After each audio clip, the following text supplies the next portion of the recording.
লাগবে না বেশি টাকা মিষ্টি বানাতে, খুব দ্রুতই অল্প টাকা মাত্র 50 টাকার মধ্যে বানিয়ে ফেলতে পারবেন অনেকগুলো মিষ্টি। চলুন জেনে আসি রেসিপি।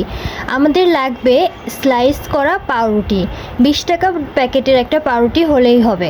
পাউরুটিগুলোর পাশে যে লালচে আবরণগুলো থাকে প্রথমে সেটা পাউরুটি থেকে ছাড়িয়ে নিন। তারপর ওই পাউরুটিগুলোতে সামান্য দুধ মিশান।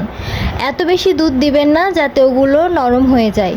তারপর পরিমাণ মতো দুধ মেশানোর পর যখন দেখবেন ওটা আঠালো হয়ে গেছে তখন হাতে নিয়ে গোল গোল শেপে বা পছন্দ মতো শেপে মিষ্টি বানিয়ে নিন। তারপর এক চুলাতে কড়াই দিয়ে তেল গরম করে সেই ফুটন্ত গরম তেলে মিষ্টিগুলো এক এক করে একদম লালচে করে ভেজে নিন। তারপরে চিনির শিরা বানান।